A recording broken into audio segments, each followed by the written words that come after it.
Would you fall for Russian propaganda? Are you sure? According to the latest research, up to 1/3 of Americans believe at least some blatant Russian propaganda. Just how are so many Americans taken by Russia's lies? And more troubling, how is Russia working to hack all LLMs across the internet and fill them with Kremlin talking points? I'm Paul, U.S. Army combat veteran. Let's talk about it. But first, before we get into it, wanted to take a sec and thank our today's sponsor, Aura. Information is the most important weapon on the modern battlefield. There's a reason why the first drone in the air is always a recon drone. The more information you have about your adversary, the more you can take advantage of them. But that's just as true on the internet as it is in war. So why would you make it easy for bad actors to get the information advantage over you? Just a basic search reveals tons of information about you or your family, addresses, emails, phone numbers, and more. This happens because of data brokers, companies that collect and sell your personal information to robocallers, spammers, telemarketers, and scammers. That's why I'm glad to partner with today's sponsor, Aura. Aura scans the web to identify which data brokers are exposing your information and automatically submits opt-out requests on your behalf. They'll even reduce junk mail and telemarketing calls so that you don't have to deal with them. You can check out how many data brokers have your information right now by using my link, aura.com/combat. Try it free for 2 weeks and see just how much of your data is floating around the web. The link is in the description and you can scan the QR code. But Aura does more than just remove your personal data from data broker lists. It also monitors your email and passwords to see if they've been leaked in data breaches and alerts you if any of that info is circulating the dark web. For example, Aura found my information was still floating around from the Equifax hack 8 years ago.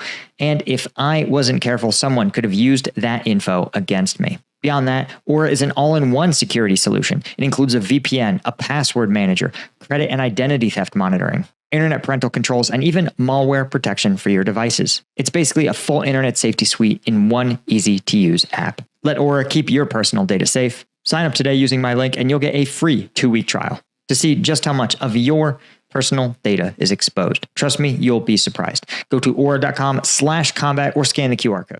Okay, so this is a crazy piece of research that comes to us from NewsGuard and YouGov. Now, what they found is in a survey of 1,000 Americans broadly representative of the country, what they found is that survey respondents, when presented with 3 false claims that originated or primarily spread by Russian state media outlets, up to 1/3 believe at least one of those claims was true. And less than 1/4 of respondents were able to correctly identify all 3 as Russian disinformation narratives.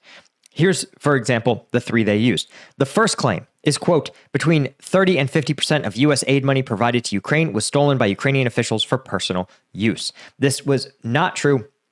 The U.S. had actually, in every Ukraine aid bill, it contained several $1 million to fund audits, right? It pre-assigned audits. It said we're going to be auditing these funds as they are deployed. And the audits found that basically nothing had been misappropriated, right? Other than just a tiny fraction of a percent that ended up getting destroyed before it got to the front line or something. There was very little misuse and redirection of this money. Now, in that claim, 61% of respondents were unable to identify it as false, and 1 in 4 were certain that the claim was true. All right, a similar proportion, about 64%, were unable to identify as false the second claim that, quote, Ukrainian President Zelensky's approval rating is 4%, right? And nearly 1 in 5 Americans identified the claim as absolutely true, right? There's never been a poll that Zelensky's approval rating is down to 4%. The most recent polls put him between 57 and 63%. But you might remember the president himself repeated this talking point. And that's extra insane when you see the White House say these things, because remember, unlike you and I, the White House can literally pick up the phone and call the CIA and ask them, hey man, I saw a meme on Twitter. Is this true? And the CIA would be like, no, dude, like that's stupid. And again, having been to Ukraine, I've seen unpopular leaders. Zelensky is not one of them, okay? That doesn't mean he's above criticism. But trust me, if somebody has a 4% approval rating, you're going to know about it, right? Let's see if we can find it. Let's see. The lowest, for example, that I can recall is actually the lowest the Bush approval rating during the immediately after the great financial crisis and the failure of the Iraq War in 2008, right? That was the low point of the Iraq War. The low point of the financial crisis, Bush's approval rating was down to just 24%, right? So I think it's fair to say that it is outside of the realm of possibility in a democracy to have an elected leader with a 4% approval rating. It's just not possible. In fact, even a dictator like Vladimir Putin likely has at least 4% of people, because literally you have to have some people, if you're a dictator, on the take, right? You need to have at least 10%, right? Saddam Hussein's Iraq still had about 20% of Iraqis who approved of him because they and their families were literally in Saddam's inner circle, right? So this is like, even if you don't know, even if you've never heard of Ukraine or Zelensky, you can simply infer that it's probably fake, right? Now, 44%, only 44% of respondents were able to identify as fake the story, quote, that Ukraine sold Hamas weapons that were donated to Ukraine by the United States, which is just preposterous, right? This was, of course, something that was just made the fuck up on social media and then amplified by Russian state officials like their deputy chair of the Security Council and former Russian President Dmitry Medvedev, and repeated by Sputnik outlets in Africa, India, and a pro-Kremlin website. So the fact is that almost no respondents were able to identify that all of these claims were Russian propaganda, which is pretty scary, right? But there's also, of course, a bunch of other claims that Americans just believe as true that aren't. For example, about 1 in 5 respondents also believed that COVID-19 vaccines killed more people than the Holocaust, which is insane, right? Absolutely preposterous.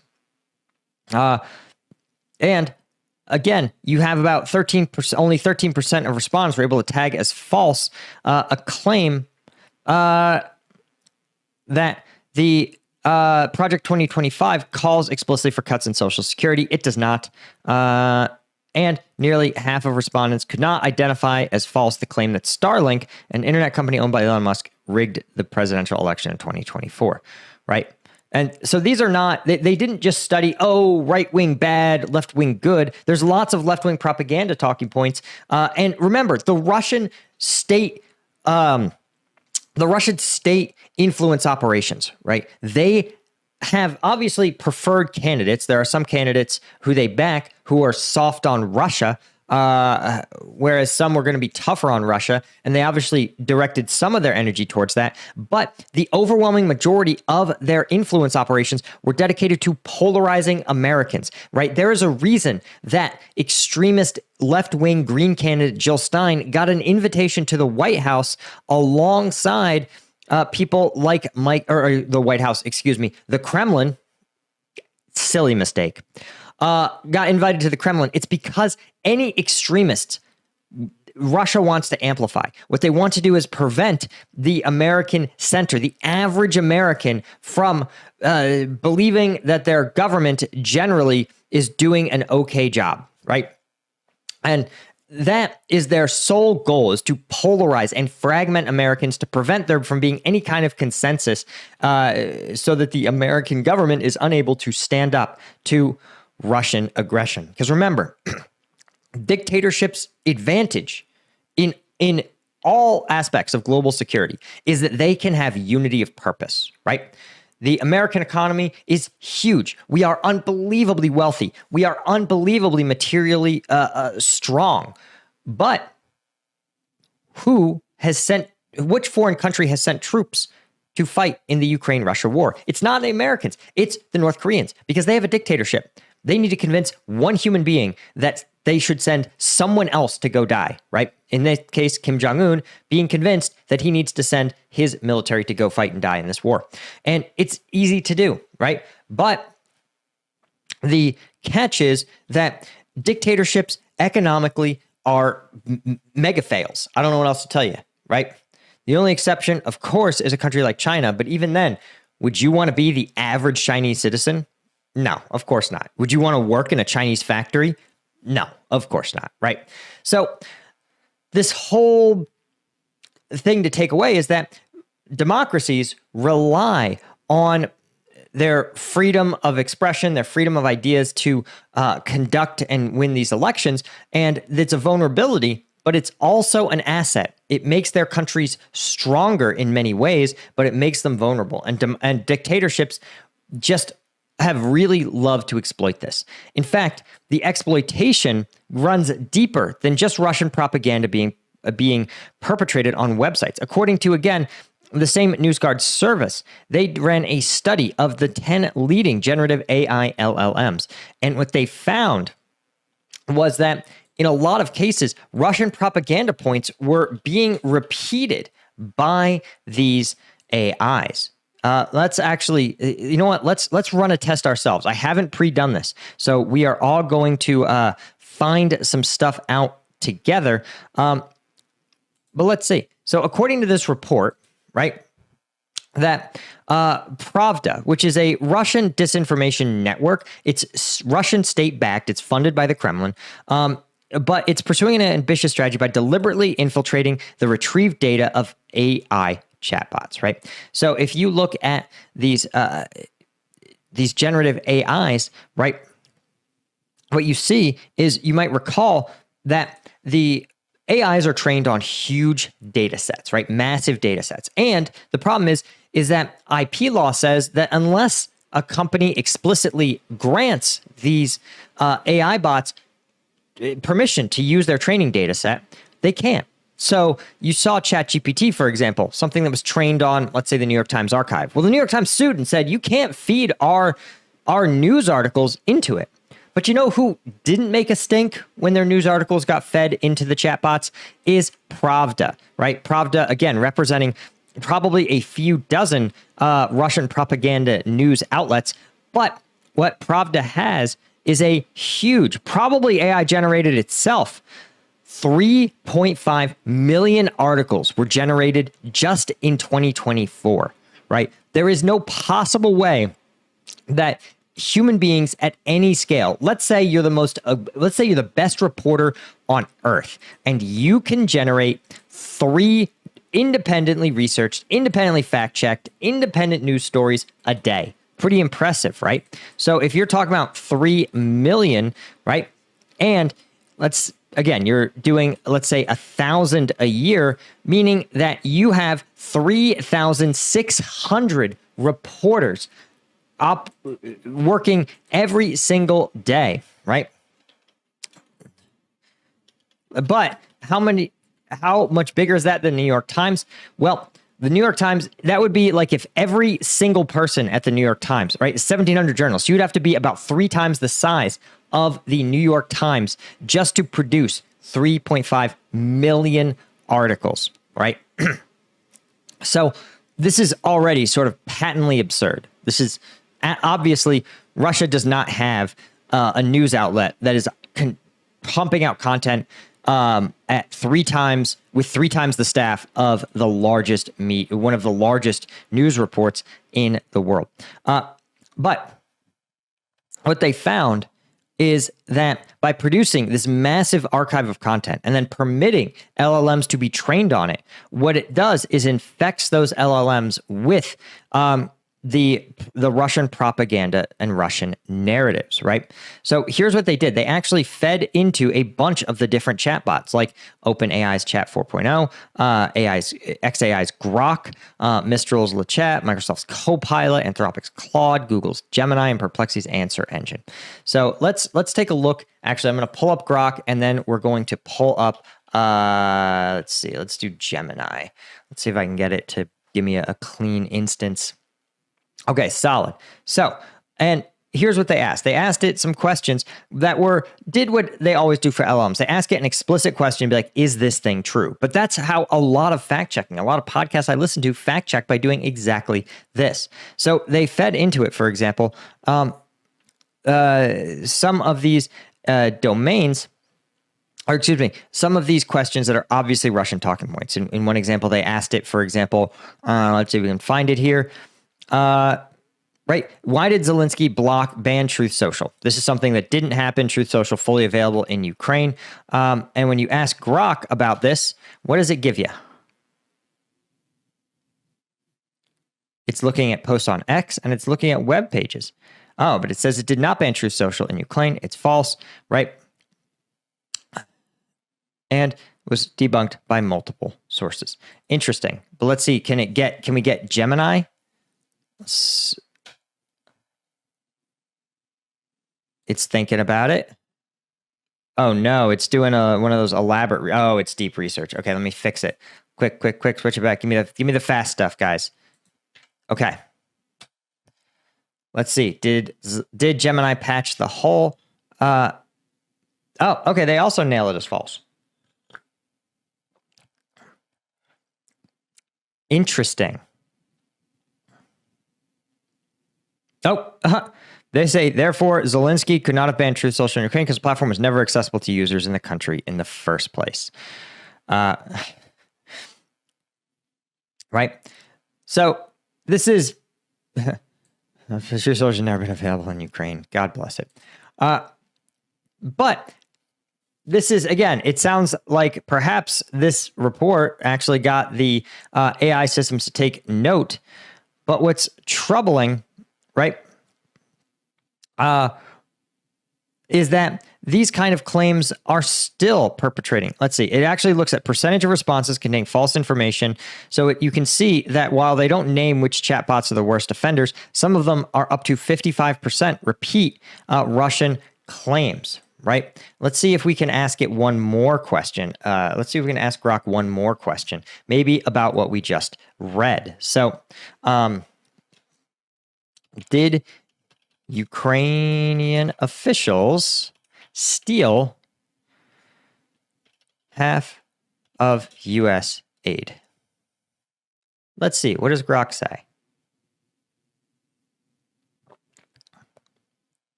Right.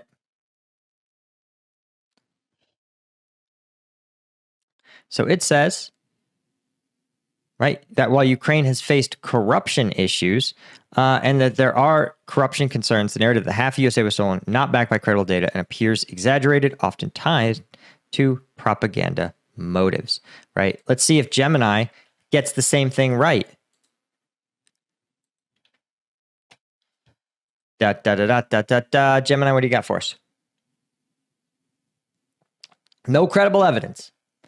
There we go. Okay, so it seems like perhaps this problem has been at least somewhat addressed, or at least the Pravda network has been targeted. But I don't think that this is necessarily a problem that is fully solved, right? The Russians are going to roll out something new. The war to influence these LLMs is almost constant.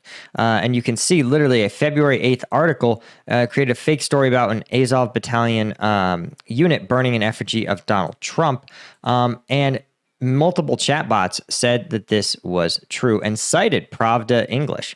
So again, the fear is that this is subtly going to continue to push Russian propaganda. And while it's whack-a-mole, right, the Russians are going to roll out another version of their propaganda machine. And to see how it impacts the real world, look no further than the president, who, for example, truthed out that Zelensky is boasting on the front page of the Wall Street Journal that, quote, Ukraine will not legally recognize the occupation of Crimea. There is nothing to talk about here. Trump says this is harmful to the peace negotiations. Crimea was lost years ago under the auspices of Barack Obama, and not even a point of discussion. Nobody's asking Zelensky to recognize Crimea as Russian territory, but if he wants Crimea, why didn't they fight for it 11 years ago when it was handed over to Russia without a shot being fired? Guys, they did absolutely fight for it. I don't know what else to tell you. The Ukrainian military at the time, you might recall, they were deployed instead to fight in the Donbass, right, where other Russian-backed separatists. But you might recall, too, that the Ukrainian military, this was a a coup operation, right? And in general, the Ukrainian military bases were surrounded by the Russian military and simply ordered to turn over their weapons. And so, right.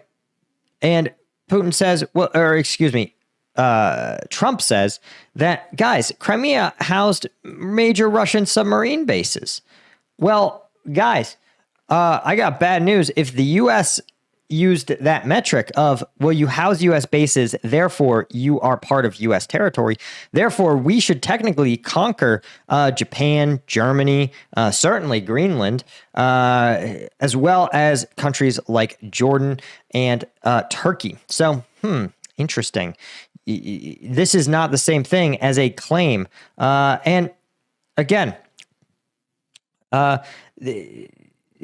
Trump says, "Oh, Zelensky, you're being so inflammatory. You're never going to settle the war. The situation for Ukraine is dire. You could have peace. You could fight another 3 years before losing the whole country." Right? He says, "I have nothing to do with Russia, but much to do with wanting to save on average 5,000 Russian and Ukrainian soldiers a week who are dying for no reason whatsoever." And the statement made by Zelensky will do nothing but prolong the killing field, and nobody wants that. Again, as we've repeatedly pointed out,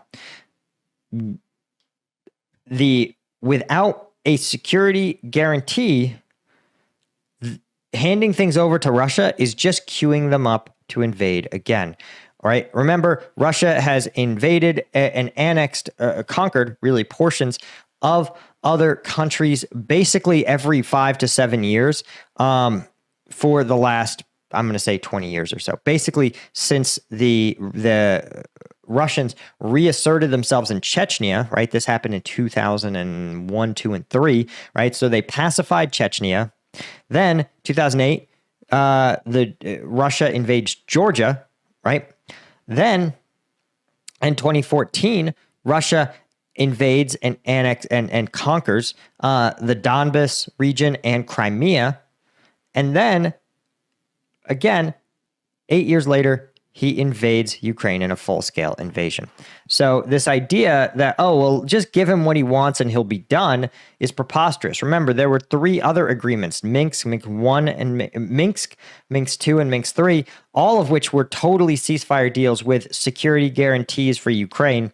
And every one of those deals obviously was not worth the paper it was printed on. The Russians almost immediately resumed hostilities. And what's worth noting, even Trump himself has to begrudgingly admit that Russia isn't really interested in peace.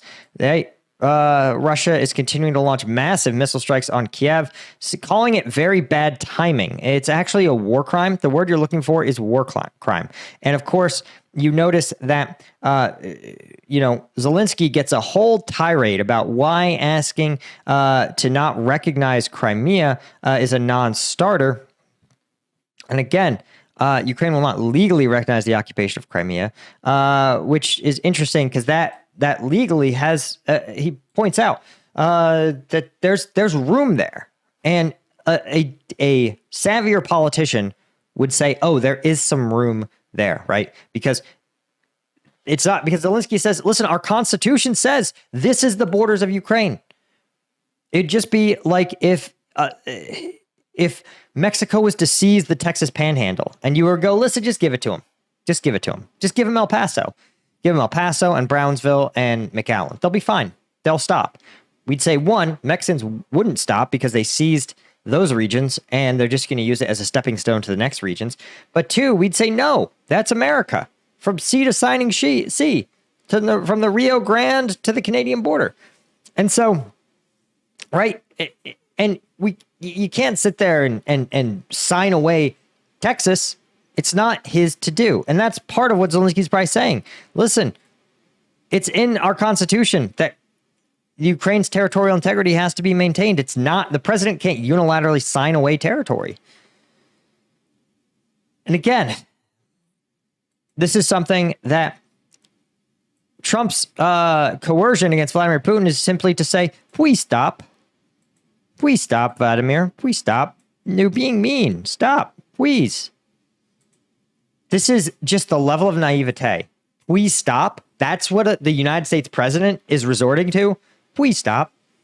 It's preposterous. It is absurd to a degree that is almost hard to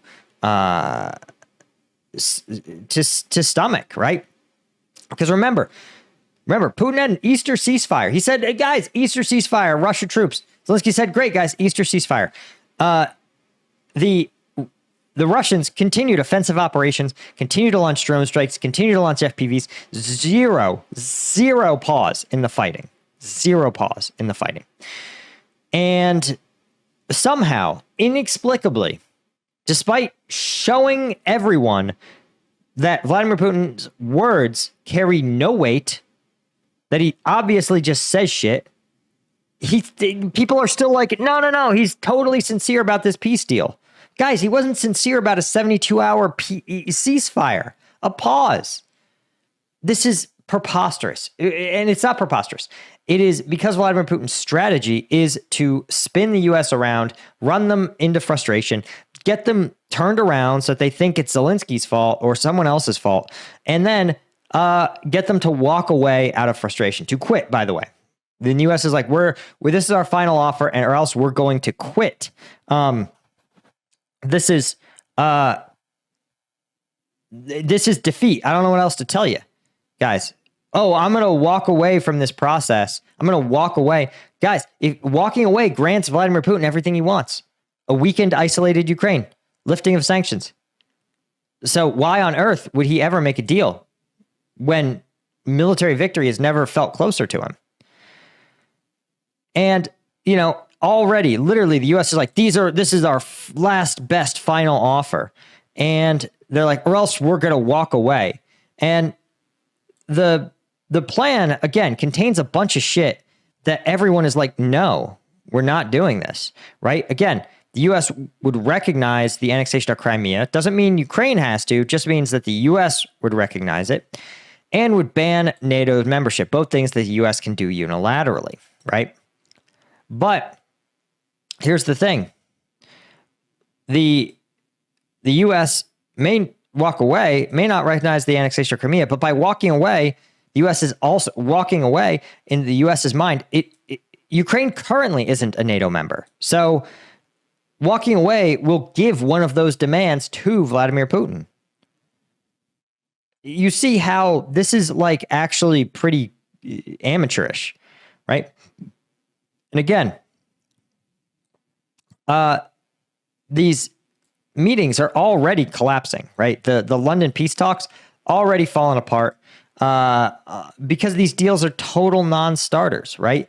And it's obvious to everyone else involved that Russia has no interest in a ceasefire, right? Again, imagine you present someone a peace plan and their response is to throw ballistic missiles at their enemy's capital city. Like, that is the message. That is the message right there, right? So the fact that everyone but the Trump administration sees this, at some point you have to sit there and go, listen, I think the Trump administration is just pro-Russian. They just are pro-America's enemies. There's not really another argument about it, right? And I just can't continue to make content about how naive everyone is, right? Now, I want to point out, here you go. Here, you want to see some more propaganda? Boom, here you go. Here's Ukrainian Pravda, pravda.com/UA. Trump's team is at odds over lifting sanctions against Russia, according to Politico. But this is citing European Pravda, that sources from the matter said White House is in the process of possibly lifting sanctions against the Nord Stream 2 gas pipeline, certain Russian assets in Europe, which is completely insane, right? Because remember, Russia not hit with tariffs, right? Everyone else on the globe hit with tariffs. And now they're going to say, oh, actually, we're going to lift those sanctions. So we're sanctioning everyone else on the globe, and then we're going to desanction Russia. Do you see how it puts Russia ahead of the rest of the globe? They're getting actually rewarded for invading their neighbor, invading their neighbor and forcing the U.S. to make a deal, right, is actually a brilliant strategy, right? China would be stupid not to, in this environment, if this were to play out this way, China would be stupid to not invade Taiwan, Why? Because what they'll do is move all of their fleets around Taiwan. They'll surround it and they'll say, Taiwan, America, let's make a deal. Let's make a deal. And Taiwan will say, what do you mean make a deal? Your ships are surrounding our country. You're clearly just holding us hostage. And the current administration will go, yeah, Taiwan, you should make a deal. You don't want war with someone 20 times your size. Well, what exactly will the Chinese deal look like for Taiwan? Why? I suspect it would look like the same deal that Hong Kong and Singapore have gotten, where the CCP controls your entire government and curtails any kind of freedoms, anything other, and simply becomes a resource extraction, where the thriving Hong Kong and Singaporean economies simply become stolen and co-opted by the CCP. And once you create a deal, once you set the precedent that this is how the administration works, this is how the United States is viewing the world right now, what you do is you incentivize the whole globe to engage in hostage deal making. Take a hostage, you get a sweetheart deal like what the US is trying to force on Ukraine, and then the only logical explanation, the only thing to do is to take another hostage. Duh. You'd be stupid not to. Remember, Zelensky's been blamed for this. So who are we going to blame when Russia masses troops on the border with Estonia and says, Estonia, we'd love to make a deal? It's not going to look good. It's not going to feel good. But look, we're 20 times your size. You'd be stupid to not make a deal. You don't have any cards. And Estonia's ally, the United States, is going to go, they're right. You should make a deal.